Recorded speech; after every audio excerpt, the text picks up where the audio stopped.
ભારત પાકિસ્તાનના ભાગલા પછી બંને દેશોની મિલકત અને જવાબદારીઓની વહેંચણીમાં મહત્વની ભૂમિકા ભજવનાર ગુજરાતી કોણ હતા?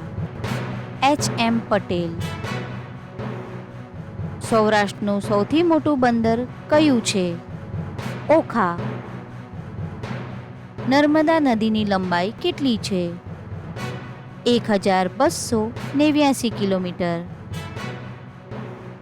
ગુજરાતમાંથી પસાર થતો સૌથી વધુ વ્યસ્ત નેશનલ હાઈવે કયો છે? National highway number 8. લીલી વનરાજી તથા દરિયા કિનારાના સૌંદર્યથી મઢાયેલા ઉભરાટ જિલ્લા નવસારીમાં કયા વૃક્ષો વિશેષ પ્રમાણમાં છે? સરુ અને તાડના વૃક્ષો. ગુજરાતમાં રેલવેનો કયો ઝોન લાગુ પડે છે? Western zone. ગુજરાતનો દરિયા કિનારો ભારતના દરિયા કિનારાનો કેટલો વિસ્તાર આવરી લે છે? 3 ભાગનો વિસ્તાર.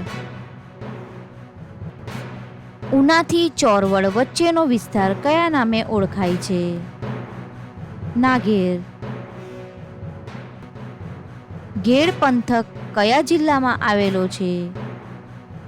જૂનાગઢ.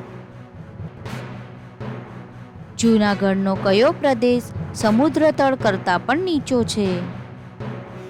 ઘેડ. અમદાવાદના મેદાન પ્રદેશનો દક્ષિણ પશ્ચિમ ભાગ કે જે ઘઉંના ઉત્પાદન માટે જાણીતો છે તે કયા નામથી ઓળખાય છે? ભાલ. ભૌગોલિક દૃષ્ટિએ કચ્છ અને સૌરાષ્ટ્ર કયા નામે ઓળખાય છે? દ્વીપકલ્પીય ગુજરાત. ગુજરાતમાં ચેરના વૃક્ષોનું જંગલ ક્યાં આવેલું છે? જામનગર અને કચ્છના દરિયા કિનારા પાસે. વિશ્વ પ્રસિદ્ધ વલ્લભી વિદ્યાપીઠની સ્થાપના કયા વંશ દરમિયાન થઈ હતી? મૈત્રક વંશ. બાદશાહનો હજીરો અને રાણીનો હજીરો નામની ઇમારત અમદાવાદમાં કયા સ્થળે આવેલી છે? માણેક ચોક.